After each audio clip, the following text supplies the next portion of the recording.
Good morning, everybody. We talk about all the time a recovery for all of us, and the reason that we can achieve a recovery for all of us in New York City is because of the amazing vaccination effort. You're going to see in the indicators, these numbers just keep growing all the time. It's making a huge difference. It's the reason why so much of the life of New York City is coming back. And those vaccination numbers are going to go up a lot more because of the mandates and incentives we put in place that are really going to be fully felt in these coming weeks. So September, crucial turnaround time for New York City, crucial comeback time. And we keep seeing the signs of New York City's comeback loud and clear. And tonight is going to be a very important night because, look, when you think of New York City, there's so many great things about this place. But one of the things that the world feels about New York City is it's the capital of arts and culture. And people love, in particular, Broadway. When Broadway is up and running, it says so much about New York City. And tonight, a lot of Broadway is coming back. Some of the very biggest shows in Broadway are coming back tonight. Shows including Hamilton and Wicked and Lion King and Chicago, all coming back tonight. You can feel the life of the city coming back all the time. You know this is happening because of vaccination, because of really smart health and safety measures that are making it work for everyone, the folks who work there and the folks who come to see these amazing shows. A lot of jobs coming back too in the process. So this is really, really exciting. This is about who we are as New Yorkers. We are the arts and culture capital. Broadway and all of the arts and culture of this city express the life, the energy, the diversity, the spirit of New York City. It's in our heart and soul. It's also so much of what people do to make a living in this town, and that makes us great. So this is a big night for New York City's comeback. And I want you to hear from someone very special. I know she loves this city. And she has done amazing work and also given back to the city, which I appreciate deeply. And she has the distinction of being the star of one of the first shows to come back that was already up and running. And I really want to thank her for that, because every artist, performer, everyone, the musicians, everyone who works behind the curtain, everyone who brought back each show did something great for New York City. So she's the star of Waitress the Musical. She wrote all the music for it, and she's making her grand return to Broadway. Grammy winner and Tony and Emmy nominated. We welcome Sarah Bareilles. Hello. Good morning. How you doing? I'm doing so well. I feel so lucky to be here. And this, like you said, is just a magic day for the entire theater community. It was so thrilling. That very first performance, we were one of the first two shows to open. It was Waitress in Hadestown on September 2nd. And to describe the feeling in the room as electric does not even do it close to justice. It was standing ovations before the curtain even went up. I think you got to feel the real hunger and the appetite of the audience, as well as the artists and crew members working so hard to put these productions together. And it was just absolutely unforgettable. And every night since has been kind of a variation on that same theme. You can just see the joy and the relief. And I have to say, every night I look out at that audience and I thought it would be really strange to see people in masks. And I actually really receive it as this act of generosity. It's actually so incredible to see that this is, the protocol right now, and everyone adheres to it. No complaints, no issues whatsoever. It's just been a beautiful kind of generous exchange of the audience and the artists. And I feel Broadway is my home. New York is my home. There's no better place on earth as far as I'm concerned. And Broadway is such a huge part of New York City and welcoming people back to this great place. Sarah, I love what you said. And I really appreciate your point that the folks wearing masks are doing something for everyone else. That's a powerful point about we're all in this together. And it is an act of generosity. But I also want to say what you're doing is an act of generosity, because by being in the first wave of performers to come back, you proved it could be done, and that was seen all over the world. I want to thank you for that. And I have a question for you, because you mentioned the kind of more than electric moment. So which moment in the show, which song, when you sang it, was like the most special moment to you that first night? It's interesting because normally I would probably say there's a song in the show called She Used to Be Mine, which is a favorite of a lot of our audience members. It comes sort of later in the show. But I mean, our very first audience, I dropped a prop full of, it's orange juice, but it's meant to be butter. I dropped a prop all over the stage. My hands were shaking. I was so moved and overwhelmed. My voice was shaking. It was the very first song in the show. And then our very first opening number that includes the entire cast is a song called Opening Up. So it had this kind of secondary meaning, and the audience just went absolutely wild. It was incredible. I kind of think that's amazing. You were the first show back and you had a song called Opening Up in the beginning of the show. Okay, this is almost cosmic, don't you think? Right. Sarah, thank you. I can feel the love you have for New York City, and we love you and appreciate you. What you're doing is helping us all move forward. So thank you so much, Sarah. Thank you so much. So you heard it from a great performer. Now I want you to hear from someone who every day looks out for this city's comeback.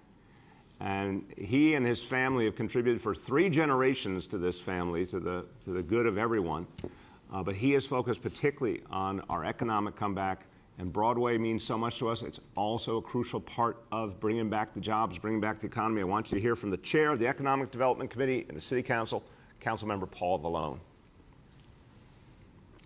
Good morning, Mr. Mayor. And Sarah, what unbelievable words you just gave for everyone. It's a pleasure to be here. How you doing today, Paul? I am doing great, and I am very excited to be part of your vision and the plan to reopen Broadway. I mean, Mr. Mayor, this goes back months of preparation to get to this point. And I mean, you started with the All In NYC campaign that we worked with together to get the word out that Broadway will be coming back, how we're going to do it safely, how the council partnered with you. I was happy to do that with the chair of the hearings to tell everyone how many steps are taken by the city, by you, to prepare for this moment. You have such great partners. I mean, Charlotte St. Martin, the president of the Broadway League, she's been everywhere. Fred Dixon, the New York and Company, the Times Square Alliance. It's always been an honor to work with your whole team and spread the news, again, of why we had over 60 million tourists that come to New York City and how important it is this day, this night, to stand with our brothers and sisters and actors and employees on Broadway to show the world again what makes us so amazing. So even last week, you and I passed the new theater zoning district, which allowed the Times Square to basically police and take care of Times Square so that tourists and our residents can safely navigate through, know where to go, have those friendly faces on the corner, explaining all the steps that have been done to re-transform Times Square.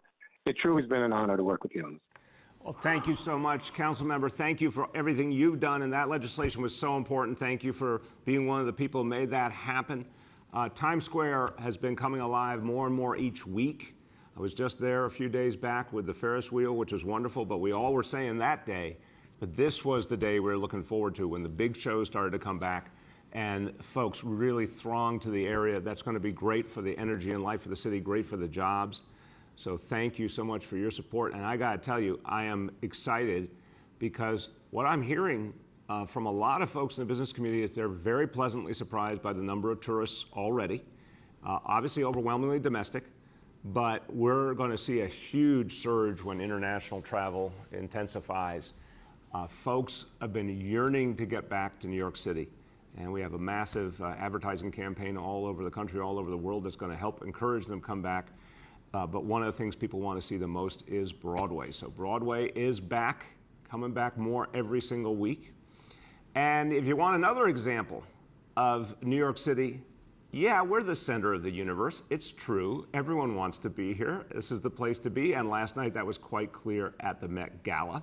Amazing, amazing group of performers and leaders gathered together who love New York City, who were really doing this in large measure to send a message that this city is coming back strong. There was a great sense of energy and also a focus on the whole of this city, the diversity of the incredible talent, the designers, the folks who are up and coming in this city. I really want to thank the Met and everyone involved because they focused on the next generation coming up. And they focused on encouraging new young talent and diverse talent that will be the future of the fashion industry in the city and part of what makes the city great going forward.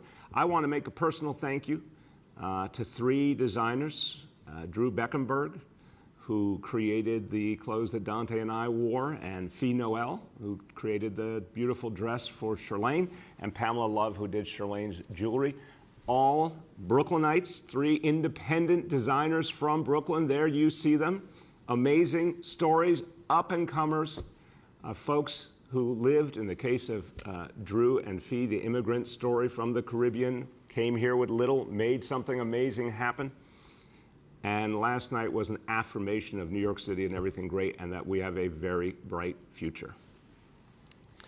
And speaking of our bright future, yesterday morning, one of the most important things that's going to happen in all of 2021, our kids coming back to school. You cannot overstate how important it is that our kids are back, that the opening day of school went beautifully. I want to thank all the educators, the staff, the parents, the kids, everyone.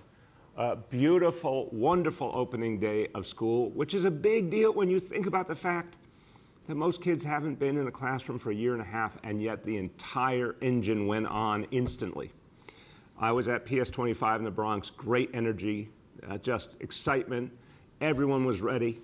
Charlene was up at PS 121 in the Bronx. There was just a palpable sense of something historic and crucial happening, bringing our kids back. Now, getting our kids back is the first step. But we've said we're going to do things this school year that we've never done before.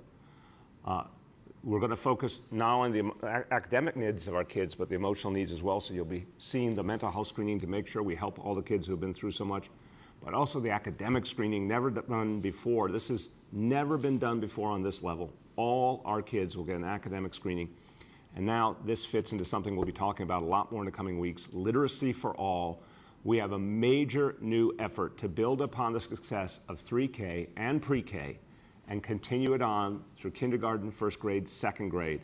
A massive push to improve literacy, get our kids reading on third grade level by third grade.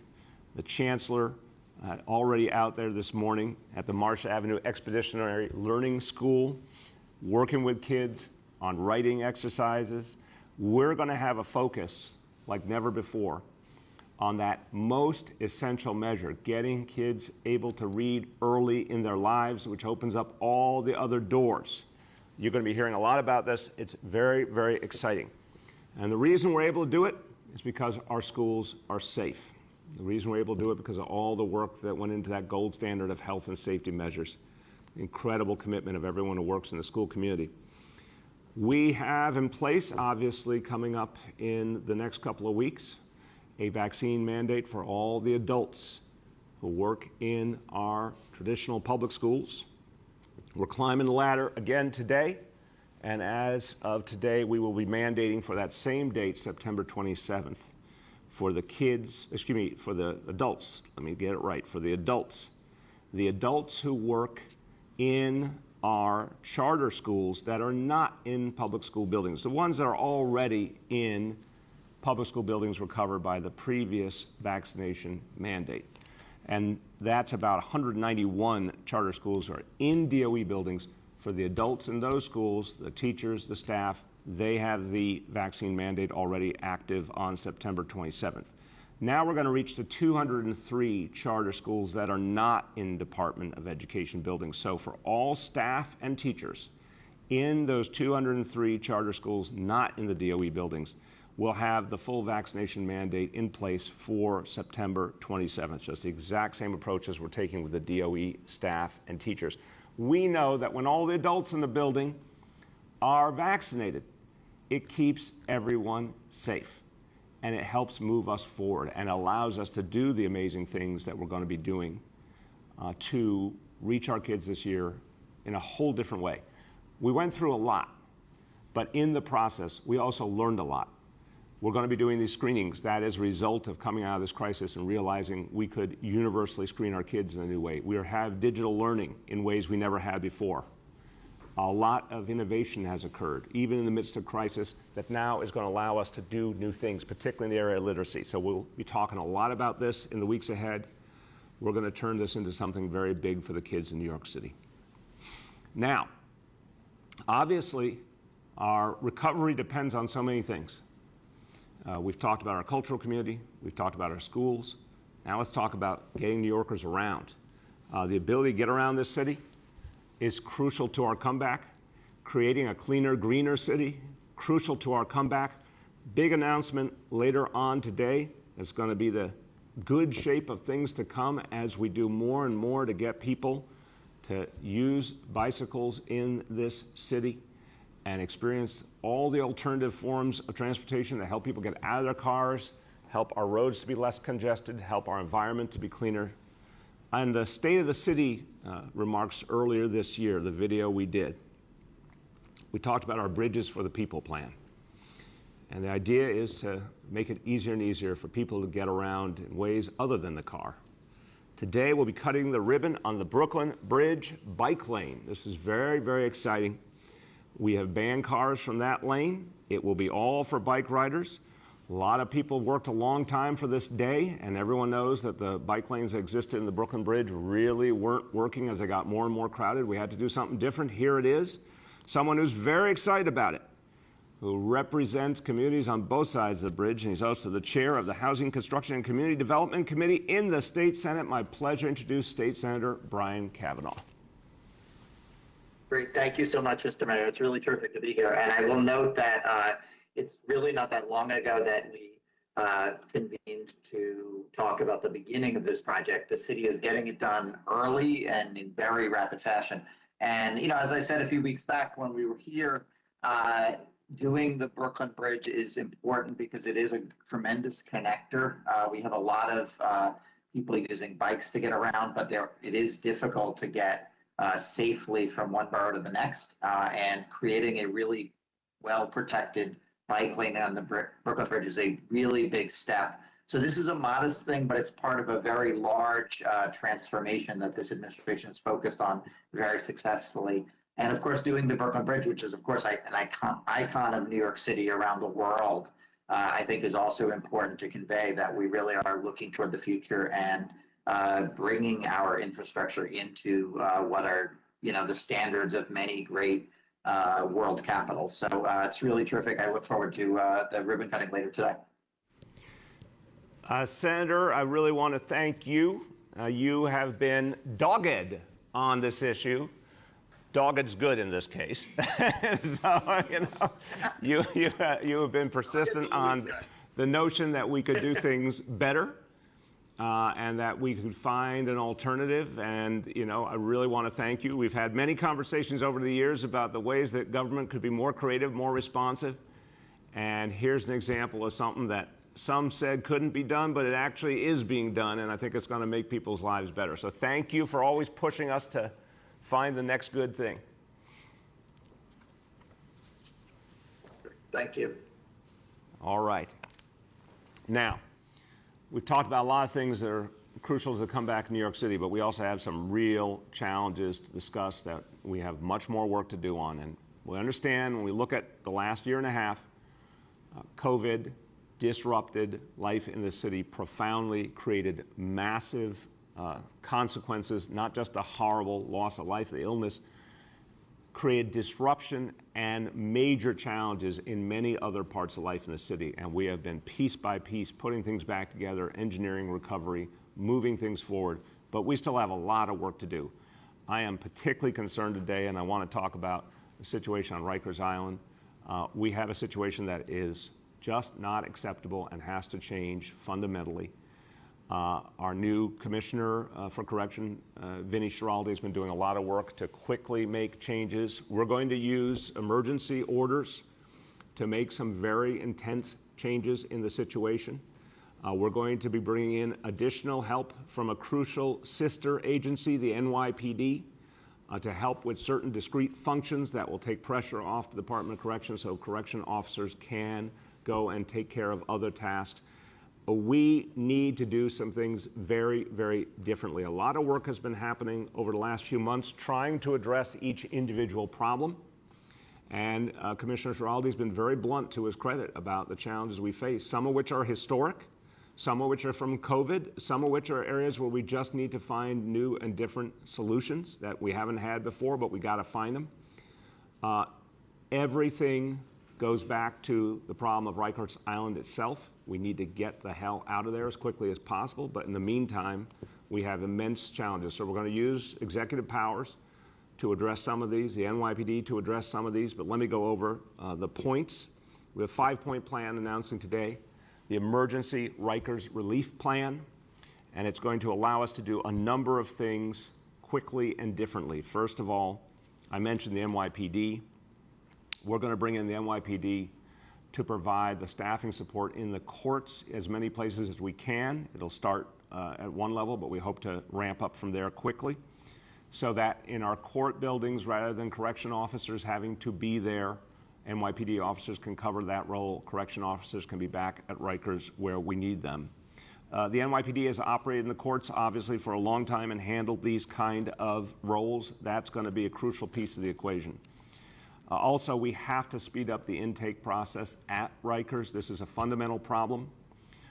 There's a lot of reasons, very much based in COVID, why some of these pieces got slower. It's not acceptable. It has to be addressed. Everyone has to be moved through intake on a timely basis. Well less than 24 hours needs to be the goal. We're going to be opening up 2 new clinic spaces that have currently been closed. Look, the original goal, of course, was close down as much of Rikers as possible and our plan to get off Rikers. And we wanted less space because it took fewer officers to cover less space. But we now need to open up 2 clinic spaces that are currently closed to add capacity to speed up the intake.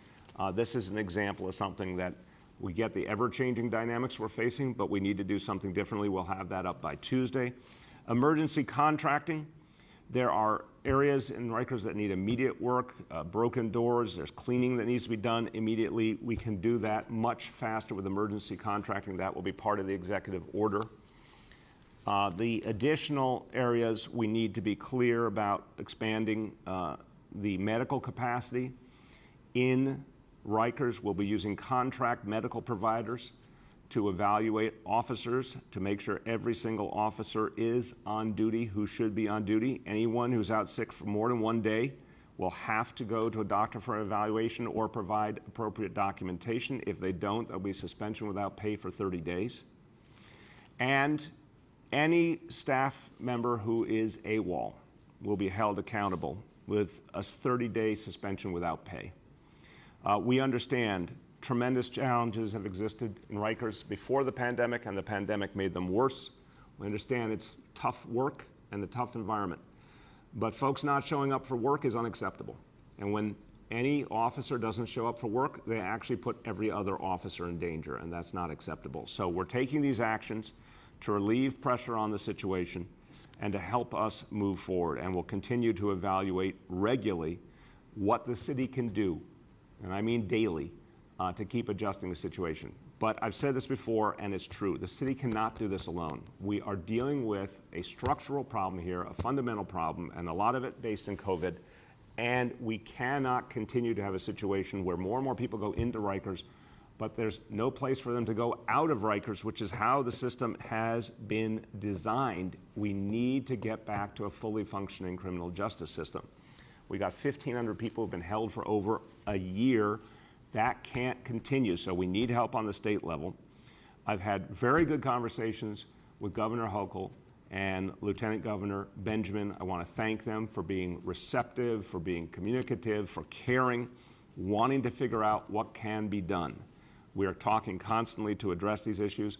I'm going to hasten to add that the governor and lieutenant governor inherited the problems at the state level.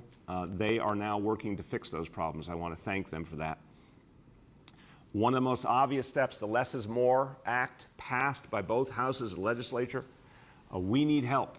That legislation, particularly if implemented immediately, would allow us to immediately move a number of people out of Rikers in the right way.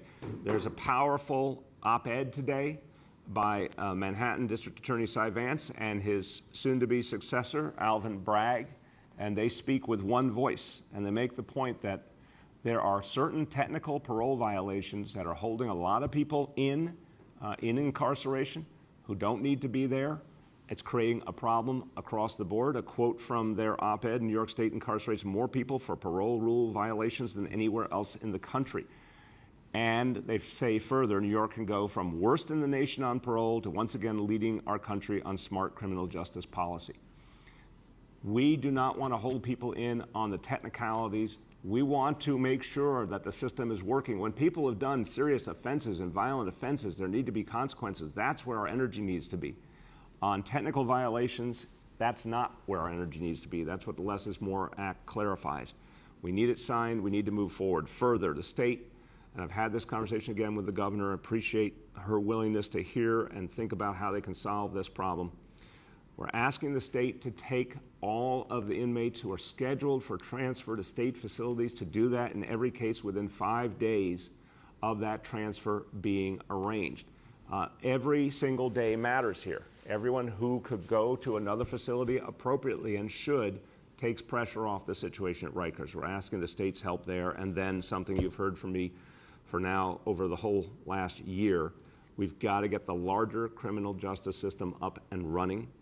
Again, with the courts not fully functioning, with people in Rikers who should have gone through a trial by now, it is one of the exacerbating factors.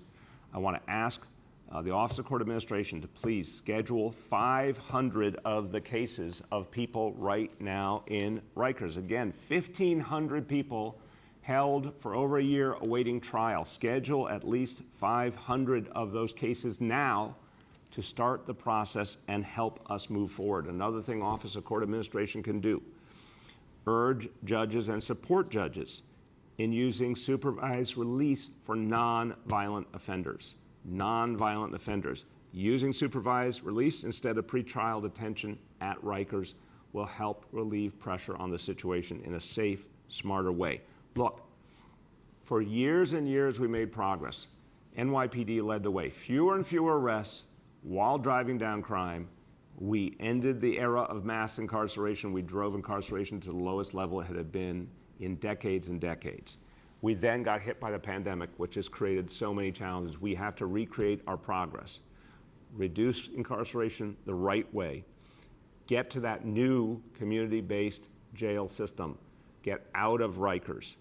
These steps still can happen. We have profound problems to address right now, but we've got to also stay focused on the bigger goal, and we can do it. The city working together and working with the state, we can actually change the situation immediately and for the big picture. Okay, with that, let's go over today's indicators. And the first one, again, so powerful, the number of folks vaccinated. This is why everything else we talked about earlier in today's presentation was possible. The level of vaccination in the city continues to deepen. We are, as of today, at 11,073,978 doses. Absolutely wonderful. Number two, daily number of people admitted to New York City hospitals for suspected COVID-19. Today's report, 117 patients. Confirmed positivity level of 15%. Hospitalization rate per 100,000 people. Again, this is a very important indicator. We're seeing some progress here, 1.08. And finally, number three, new reported cases on a 7-day average. Today's report, 1,433 cases. Okay. Now let me say a few words in Spanish, and I'm going to go back to the beginning of school and the effort today to further the vaccine mandates for the adults who work, the staff and teachers who work in the charter schools outside of DOE buildings.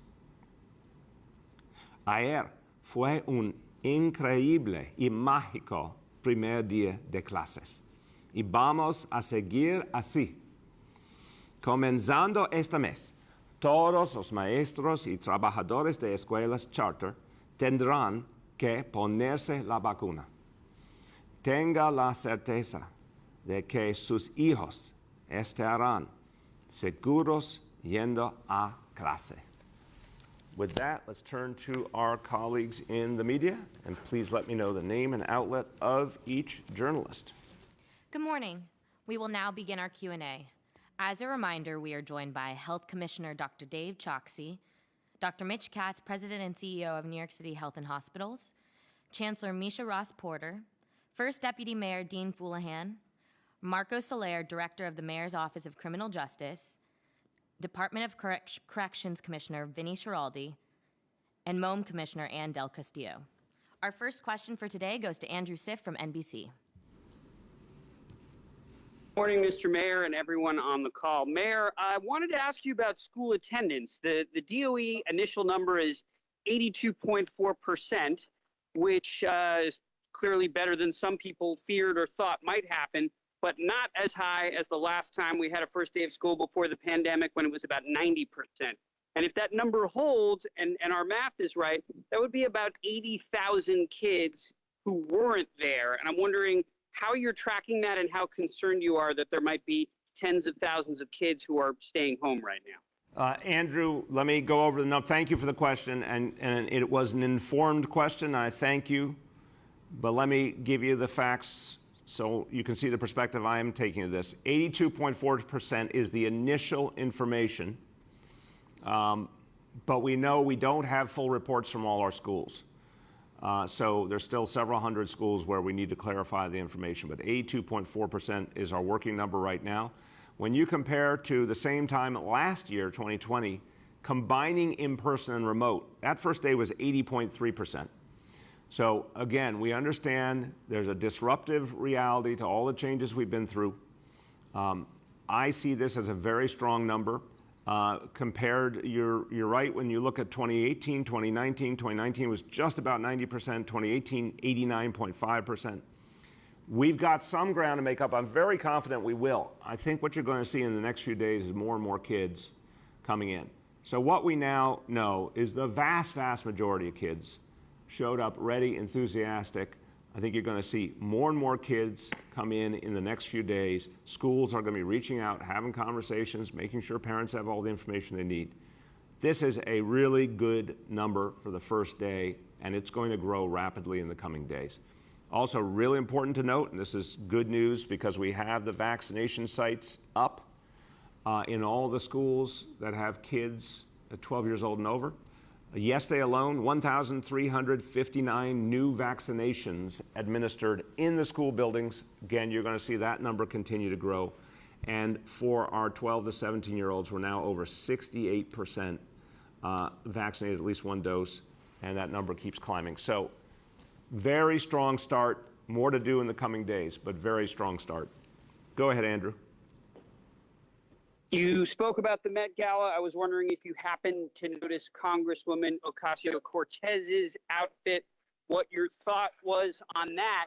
And she today is with other electeds talking about MTA funding and the need for more federal funding, which the MTA is quizzical about because they just got the American Rescue Plan and they're fully funded through 2024. So it's sort of a two-parter. What did you think of what AOC was wearing, and is she right to be fighting for more federal transit funding when it's already there? Andrew Siff, that's stretchy. That's stretchy, but I'll answer. We need congestion pricing. We need sustainable funding for the MTA. We need a lot of funding. There are profound structural issues that have to be addressed for the long term. So no, I don't accept the fully funded. If the MTA is fully funded, we would be seeing a lot more. But the bottom line is, yes, we welcome and need as much infrastructure funding as possible. They do not have enough money for now and for the long term, and we need congestion pricing to make it sustainable. I was walking by and I saw a dress with the message, tax the rich. I went over to inquire as to who was wearing the dress. I did not know it was AOC until she turned around.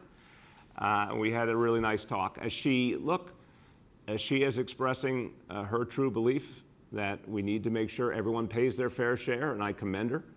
And she's someone that I look forward to working with to make sure that actually happens. Go ahead. Our next question goes to Kala Rama from Pix 11. Morning, Mr. Mayor, and everyone on the call. Thanks for taking my question.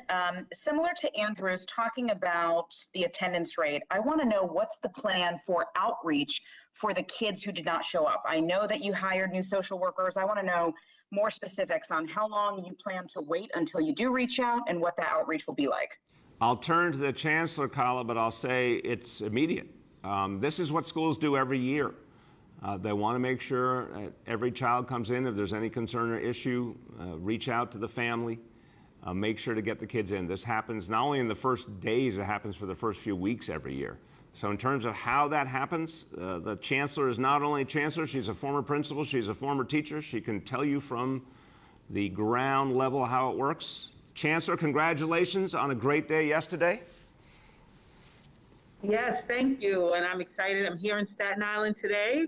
And, you know, like the mayor said, this is what we do every year. The follow-up on students who haven't reported. Our teachers will be reaching out. Our principals will be reaching out. Our attendance team members, our counselors, our social workers, every student, every day will be reaching out to get them back in school. Excellent. Go ahead, Kyle. All right, and then I wanted to know about teachers and their medical accommodations. How many have applied for medical accommodations and how many were approved?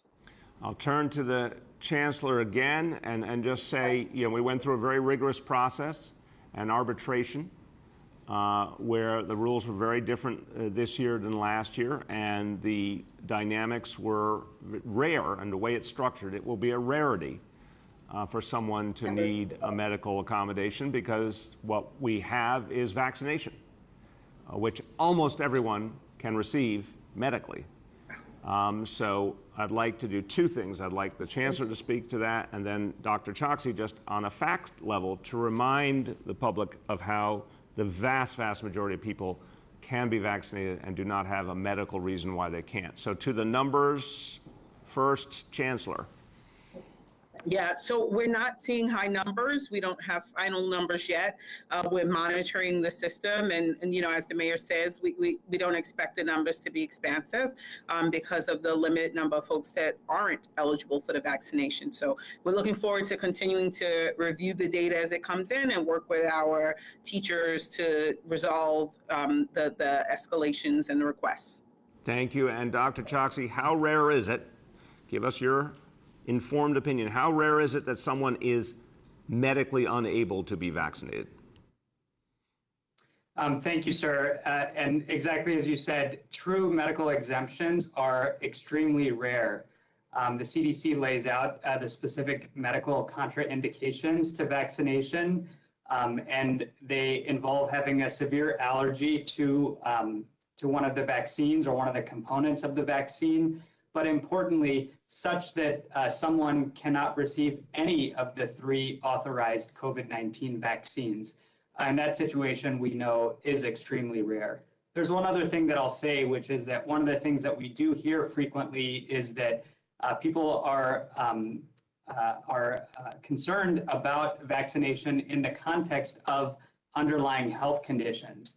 And as a doctor, it's very clear in terms of our guidance that people with underlying health conditions often have the greatest benefit from vaccination, and they're precisely the ones that we want to get vaccinated to have the protection against COVID-19. Thank you, Doctor. Our next question goes to Juliet from 1010 Wins.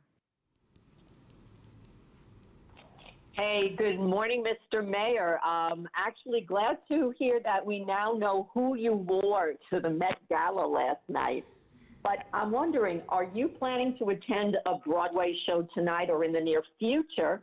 And do you have any numbers on the tourists that are showing up for Broadway? I am very much looking forward to attending a show soon. I want to turn in a second to Ann Del Castillo, who's our commissioner for the Mayor's Office for Media Entertainment. She can give you a sense of what the Broadway community is seeing. and what they're projecting about tourists coming back to Broadway. But I'll tell you, it's incredibly exciting that Broadway is back. I urge all New Yorkers, if you can, get out there and be a part of it any way you can. I also want to say, Juliet, to the beginning of your question, it's really wonderful to see the up-and-coming talent in this city, and just want to give a special shout out again to Drew Beckenberg, who Dante and I worked with. But this is just a great story. This is a guy who grew up in Kingston, Jamaica. His family immigrated when he was young to Brooklyn. He started out as a barber, and then he had a flair for fashion. He started to make t-shirts, and that has allowed him to get to the point now where he has his own fashion house and is doing amazing work and representing all of this city in the process. So shout out to Drew, congratulations. And now in terms of tourists coming back on Broadway and Del Castillo, what can you tell us? Good morning. So, in terms of tourist numbers, I would actually have to confer with our colleagues at NYC and Company for the most accurate numbers. But Broadway is certainly making a strong comeback. There's at least 30 shows opening between now and the end of the year. As the mayor said, there's 4 big ones opening tonight, as well as one new work opening, Lackawanna Blues. And so to see new works opening on Broadway is also very exciting. I was just in Times Square on Sunday, and we're definitely seeing them come back. It's very the shows are selling tickets, and it's a really strong open for Broadway. In fact, this coming weekend, there will be they'll be doing their curtain up to signal the big reopening for Broadway. So I do encourage people to come out for that and really support their shows. Thank you so much. Go ahead, Juliet. Okay, that's great news. Thank you.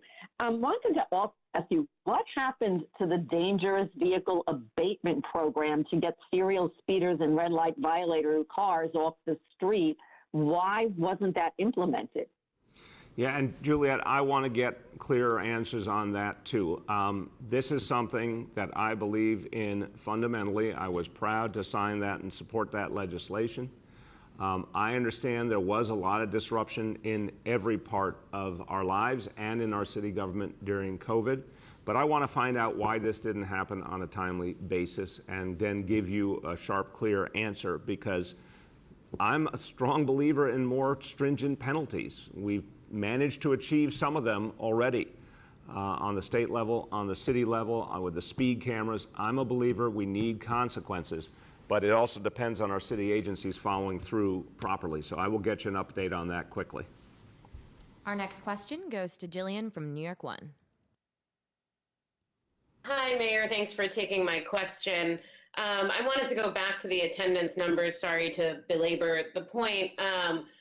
But, Andrew asked a question about how, kind of extrapolating how many students weren't in class. And I guess I'm asking if we can get more information that would make sure we can be accurate about that. You've given us a rate, which is generally reached by having a numerator and a denominator, the numerator being the amount of kids who showed up and the denominator being the amount of kids who were expected to show up, not necessarily total enrollment, which I know isn't done yet.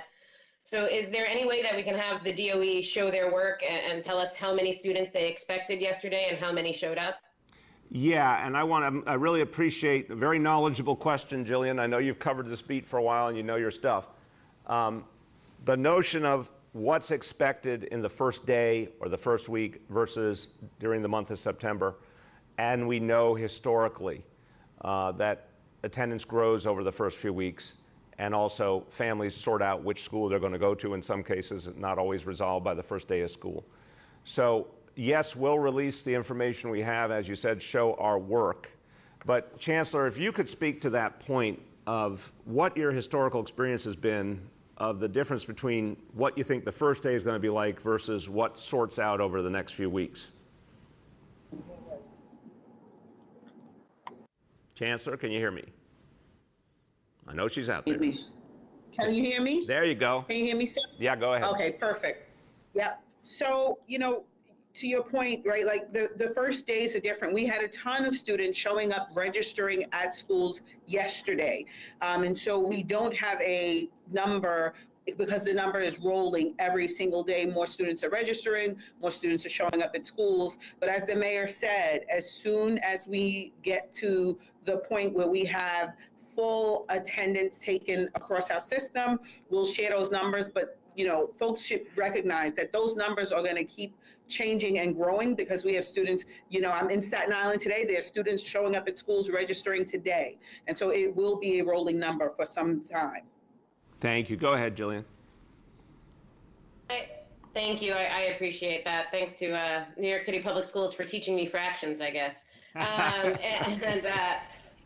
I'd like to also ask about some busing issues that we've heard of at New York One. Yesterday, my colleague Dan Rivoli did a story about a family where the child was taken to the wrong school on the bus, and the parent only found out because she had an Apple Air tile tracking her student hidden in the student's shoe, which showed her that she had been dropped off at the wrong school, and the parent went to go pick her up. We also heard from a family on the Upper East Side with a special needs student who's supposed to be bused. The bus didn't show up yesterday. When the parent called, the bus company said they didn't have the staff and didn't offer her any solution. Bus also didn't come today, so that parent's been driving their child to school. There's always some busing issues at the first day of school. Why are these still happening, and is there a staffing issue in regards to yellow school buses? From everything I know, the answer is no, but I'm going to turn to, we have our first deputy mayor with us, Dean Foulahan, who's worked intensely on these issues, and obviously the chancellor as well. But let me just frame it real quick, Jillian. We put a lot of energy into improving our busing system, including creating a nonprofit, which is really important to have more independence in the way we provide busing services for schools, more ability to ensure that the buses are working effectively. I always get worried when a parent, an anxious parent calls and someone tries to blow them off or say, we don't have enough staff. That's an unacceptable answer. Anyone who says something like that, that's just unacceptable. And kids not being picked up when they're supposed to be picked up is unacceptable. That creates real fear and concern for parents, and especially if the wrong bus picks up a kid. All those things are nerve-wracking for parents. So we've got to fix each and every one of them. I've seen some real improvement in the school bus system, but obviously each of these situations has to be resolved. So as to, do we have enough staffing for our school bus? First, the first deputy mayor, and then the chancellor. Yes, we do have enough staffing, and we will reach out to every single bus company to make sure that they're addressing any parental complaint, any concern.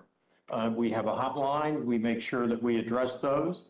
The issue with the one family did happen. We've apologized to that family, and everything has been taken care of today, but we made sure that that would not happen again. We'll work through every single issue we have. The mayor's correct. We made great strides in our busing. There are always a few problems in the very beginning, but so far, we're hearing very good things in general. But we will reach out to every single bus company. Everyone has enough staff. Go ahead. Great, thank you. And Chancellor, anything to add? Chancellor. Hear me, sir? Can you hear me? Yep, I'm here. Can you hear me? Yeah. Can you hear me now? Can you hear me now? Jill, great math. That you have done a great job in your math work over the years. And just agreeing with the mayor and the first deputy mayor, it is not okay. It is unacceptable for students to not have appropriate transportation. We do not have a staffing issue. We're continuing to work with the companies and are going to make sure that the busing situation is resolved and we can get our families to schools where they belong. Thank you, Chancellor. And I do want to say to Jillian's very good question, one problem is one problem too many, but I also want to say, in the overall start of school, again, turning on that whole engine after a year and a half, I was very struck by how smoothly it went. I want to thank all our educators, all our staff, thank the Chancellor and her team. It was a lot to put out. In a normal year, the first day of school is a massive logistical operation, but coming back after the worst of COVID, even more so, and a really, really strong start yesterday. Go ahead. Next, we have Emma from the New York Times. Hi, good morning, Mayor. I'm wondering, why haven't you visited Rikers in 4 years, and do you have any plans to go there? We just received a statement from Jumaane Williams calling on both you and the governor to go to Rikers immediately. Yeah, I obviously have been several times in the past and have worked on these issues bluntly, Emma, more than any mayor I can remember, because we came up with a plan to get off Rikers once and for all. We've made a huge amount of investment. We ended punitive segregation. This has been a big area of focus.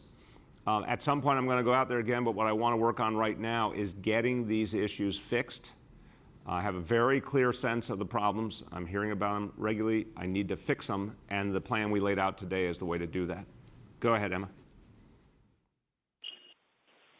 Thank you. And advocates say the solution is to decrease the Rikers jail population. Why isn't that part of the plan you announced today? It is part of the plan I just announced, and there's a right way to do it, and I think there could be a wrong way to do it, too. I want to do it the right way. We've got hundreds and hundreds of folks who are incarcerated who don't need to be based on this new law that, if signed, could immediately relieve some of the pressure. But we need that law signed and implemented immediately. We've got hundreds who could be moved to state facilities as they are supposed to be, but that needs to happen much more quickly. Those are the two biggest immediate things that could happen. With the court system being brought back more fully, that would instantly change the situation. Every additional trial would change the situation. Again, we'd like to see 500 cases taken up immediately. And obviously, we could stop the flow in by having judges use a supervised release for non-violent offenses. So these are all areas that would reduce the population the right way. Next, we have Henry from Bloomberg. Hello, Mr. Mayor. How are you doing? Can you hear me? Yes, I can. Henry, how are you today? I'm very good. I want to return to this question of school attendance and get as precise numbers as we can.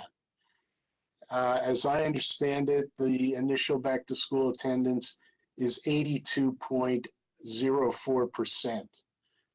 My colleague, Mr. Siff, said that that's about 80,000 students, but in a school enrollment of 1 million, that would mean that there's almost 200,000 students who are absent by my math.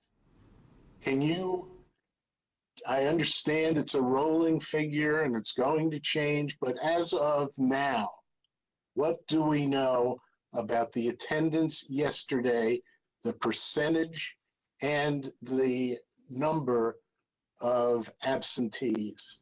Okay, Henry, very profoundly helpful, clear question. I'm going to get to it with the first deputy mayor, with the chancellor.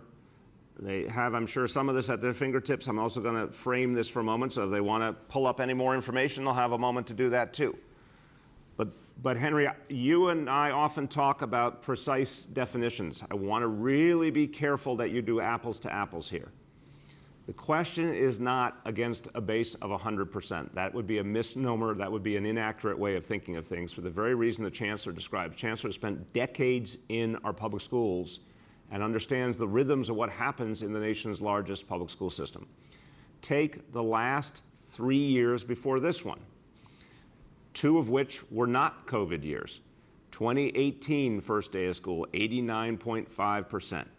2019 first day of school, 90.1%. 2020 combining in-person and remote, 80.3%, and this year 82.4%. We have a gap there that we have to address, but the gap is not between the 82.4 and 100 on the first day. That's something we work on more over time. The question is the gap that we've seen on the first day, how do we close that quickly? And what we see right now, and I think the chancellor spoke to it, is that is very fluid. This is a preliminary number. I'm giving you the final numbers that from those previous years, because we always had time to analyze them and lock them down. This is a preliminary number. We think that number is going to grow as it gets fully assessed. We've said there's still several hundred schools we're getting more information on. But much more importantly, I think you're going to see these next few days, as the dialogue happens, principals, guidance counselors, parent coordinators talking to families, you're going to see more and more families come in. So we are very satisfied with this as our initial preliminary number. We think that number is going to change in the next few days and then change even more in the course of September, which is the historic pattern. With that, to your pure question of giving the best numbers we can on what base we're working from, that becomes, it's sort of like Jillian's math question too, that becomes the basis for getting to the 82.4%. Chancellor, First Deputy Mayor, anyone got some base number there? And again, knowing that hundreds of schools are not yet fully in this calculation. We don't have a base number because the number that we gave is based on preliminary attendance data, based on a total number of the register for yesterday. In addition, we have 350 of the 1,600 schools who haven't reported attendance rates to date yet. We expect to have that by the end of the day and be able to give a more precise number. Okay, First Deputy Mayor, want to add anything? No, I think that accurately covers exactly where we are today. Great. Go ahead, Henry. Henry? Okay, I understand that there are still 350 schools yet to report. But what can you tell us with good, hard numbers of how many students showed up yesterday? Well, it's a little bit of a circular question, respectfully, because until we get those last schools, we can't tell you fully. What we can tell you, and I'm going to turn to the Chancellor again, I think there's nothing more powerful than educated estimate when we don't have final information, and this is part of what we deal with all the time. I'm almost feeling like we're talking about election results, which we know take much, much longer to come in than the school attendance data. Chancellor, you were around the city yesterday. You've been talking to superintendents. You've been talking to principals. I think giving us your impression of where attendance is versus what you thought you were going to see is very valuable. And then soon, to Henry's fair point, we'll be able to give very hard numbers when all schools are reporting in and we have a final counting. But what did you see, Chancellor? So we saw students excited about being in school. We also saw in Staten Island a number of students returning from private schools registering back into the public school system. And so again, we are looking forward to getting the number, but I think it's just important to note, we want to expect that day one number to increase based on the schools that haven't reported, and two, will also increase based on the rolling registration that was happening not only yesterday, but continues to happen throughout the week. And several more weeks to come, bluntly. Yeah. Okay, go ahead. Our next question goes to Alex from Chalkbeat. Hey, Mr. Mayor, how are you? Good, Alex. How you been? I've been doing all right. Thanks for asking. So I wanted to ask a question about the classroom closures that we've seen so far. The DOE reported yesterday that 50 or so have initiated the process of closing after positive cases have come up. Obviously, that for now is a fairly small number of the overall number of classrooms that the city operates. But we do know that in the charter sector, there have been hundreds of classroom closures so far. Success Academy, which is the city's largest charter network, has already shut down about 22% of its classrooms, at least temporarily. And so it doesn't seem like a pure hypothetical to say that we're likely to see, a fair number of classroom closures in the coming weeks and months. And part of that is because the city's rules right now for closing classrooms are fairly conservative, especially for elementary school classrooms where one case can shut down a classroom. So I'm wondering how the city is preparing for those likely closures and whether, there's a possibility that you'll reconsider that one case closure trigger. Excellent question. Let me, it's a complex and important question. I'm going to get the First Deputy Mayor in to talk about this, but I want to start at the end of your question. We are constantly assessing the situation. You're right, the standard we're holding right now is conservative. It's something that we have said explicitly we would reconsider depending on how things go over the first few weeks.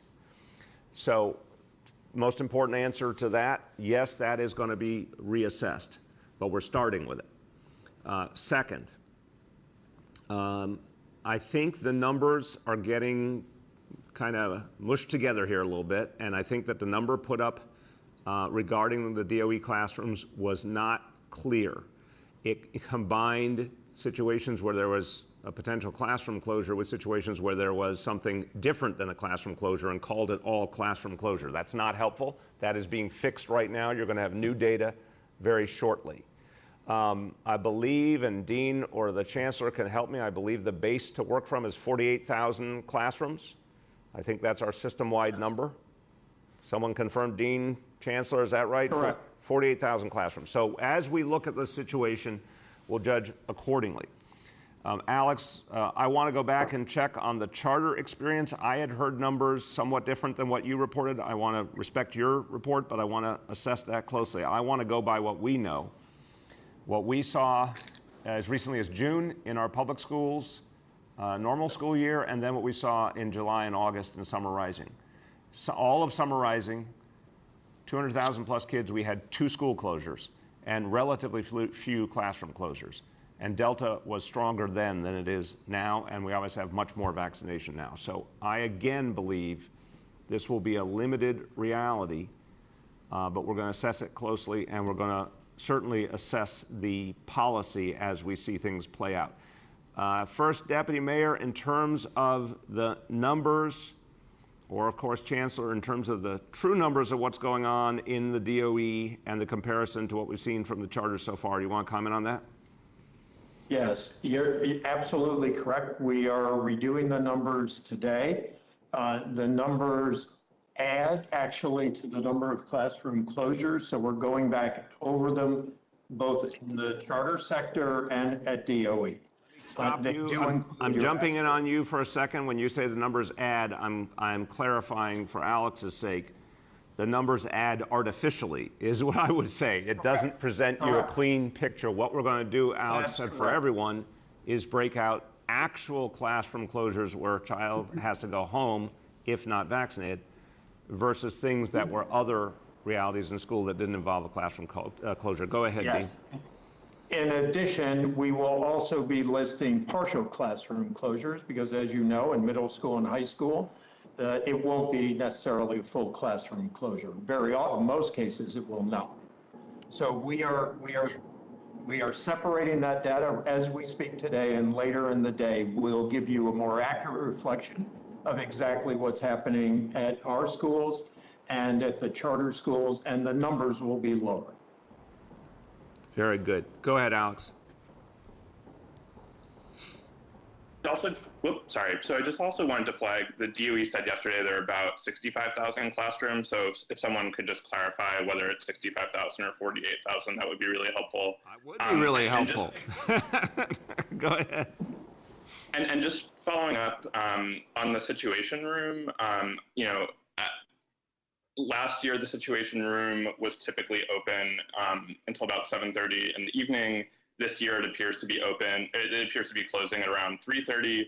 Just wondering why the hours of for the Situation Room, which are coordinating positive cases in schools, are more limited this year, especially given there are just way more kids in school buildings. Yeah, I'll start and I'll turn again to the first Deputy Mayor. We had a very good experience with the Situation Room. Again, this is something this city did that most other places didn't do, and it was absolutely crucial to have a central location where all pertinent agencies gathered together to assess each and every case and the actions that need to be taken. Tremendous credit to Commissioner Melanie LaRocca and her team at Department of Buildings who coordinated the whole thing. Of course, Test and Trace Corps, DOE, SCA, so many different folks were a part of making it work. It's back, it's up and running full strength. My first answer then to Dean is we found that we could achieve the same work in a more concentrated schedule because now people are very, very familiar with how to go about this work. We have a lot more tools than we had when we started it from scratch, so we can get it done in this schedule effectively. First Deputy Mayor, you want to add? Yes, correct. We are fully staffed and the Situation Room is handling it and we have no complaints. And by the way, while the complaints received end at 3:30, they continue to work with schools throughout the remainder of the day. So we're seeing no issues, and we're prepared if we need to expand the hours or expand staff, we're prepared to do that. And clarification, on the number of classrooms. Mayor, you're correct. There are 48,000 full classrooms. There are 65,000 spaces that can be other spaces are the total number of spaces that can be used for instruction. Okay, that's an interesting split decision. And obviously we need to figure out, given that we've made modifications this year, how many spaces we're using so that we are constantly counting against the true universe. Okay, go ahead. Our last question for today goes to Aaron Durkin from Politico. Mr. Mayor, with regards to the Rikers situation, I wanted to ask, I mean, it seems like there's sort of a cycle here with the correction officers are calling in sick, and therefore the ones who are coming in are working these triple shifts, and, you know, they get burned out and they decide, why should I bother with this? And they don't come in. I remember earlier in the pandemic when this issue of triple shifts first came up, you said, absolutely not, we're never going to do that. It was a huge mistake. It'll never happen again. Obviously, it has continued to occur. So I'm just wondering, is addressing that part of your plan here? And is that, you know, how are you going to kind of convince people that they need to show up and do their jobs, which obviously they do when they end up in these kind of conditions? I'm going to start, Aaron, very important question. Thank you, and I appreciate you putting it in perspective of everything that's happened over the course of the year. I'll start and I'll turn to the first deputy mayor and to Commissioner Schiraldi. Bottom line is this: no one should be working a triple shift if there's any way on earth to avoid it. When I first heard about it, I said what I believe. We have to stop that practice. But what's happened, and you know, I'm going to be broad in the way I describe this, but a real perfect storm here of the impact of COVID, which really caused huge problems with staffing to begin with, and obviously, you know, horrible impact for some of the people who worked at Rikers. And then vaccination levels that are still not where we need them to be.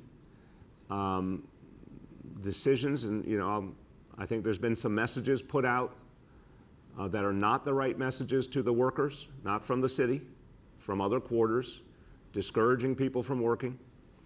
And folks deciding not to work when they were supposed to work, which is really unfair to their colleagues. And all of that made a bad situation worse. Not so long ago, Aaron, we found as we kept shrinking our jail system, you know, we wanted to end mass incarceration rightfully.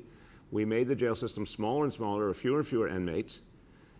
We had a lot of staff. We had plenty of staff. And then the COVID dynamic threw that entirely in reverse. And so we've moved now to, we have another academy class coming.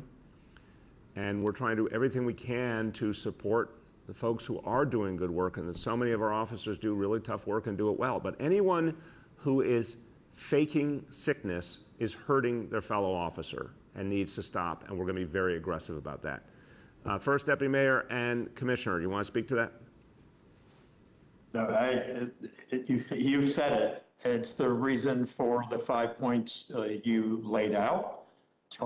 We don't want triples. The commissioner and I talk about this every single day, and we're finding ways to reduce that, but we need to do it immediately. That's the reason for the emergency order. That's the reason for these actions on both the operational side and then working with the state to reduce the population immediately. Thank you. Go ahead, Commissioner. Yeah, I guess I would just add, there really is no one thing you can do to fix this problem. That's why the mayor's got 5 points, not 1 point to his plan. Got to get the population down in a safe and effective way by working with the courts, working with the state. Got to encourage people to come to work. We also have to discipline them when they fake, as the mayor said. So it's a whole bunch of things. It's both and, not either or. And that's what I'm heartened by the mayor's announcement today. Thank you. Go ahead, Aaron. Okay, thanks. And then a different topic. Do you have any data on how many fines or violations were given out yesterday under the vaccine mandate for the businesses? I'm going to see if Commissioner Choksi has any of those details available. I will say to you, Aaron, that we're seeing a lot of compliance. This is the general feedback I'm getting. A lot of compliance. I heard from a lot of people in the last few days from the restaurant community that they believe in this approach. We also, again, particularly in the beginning of the enforcement period, our goal is not to fine. Our goal is just fix a problem. If one of our inspectors finds a problem and the owner of the business says, or the manager, like, oh, let me go fix that right now, and they fix it, we don't want to fine them. So hopefully fines will remain a rarity. But let me just see if Commissioner Choksi has any specific information from what happened yesterday. Sir, I don't have that specific information, but we can certainly follow up with a multi-agency group that is doing those inspections. I would just reinforce the points that you made, which is first, we're seeing, and even before yesterday, we had seen great compliance across the range of businesses and settings under Akita NYC. And then second, as we have begun enforcement, the first step is providing warnings before we then escalate into fines and violations. Thank you. Thank you. And look, the bottom line here, and I really want to commend our restaurant community. I want to commend Broadway, everyone involved in the Broadway community. I mean, everything we're talking about today is about businesses, it's about nonprofits, government, everyone working together to bring New York City back and to do it safely. And you can see in the indicators that it's really, really having an impact. We're getting more and more recovery and less COVID, and that's the way forward. So I want to thank everyone who's a part of it. Yesterday, really important day, first day of school. Today, really important day, Broadway coming back. A lot more ahead. Thank you, everyone.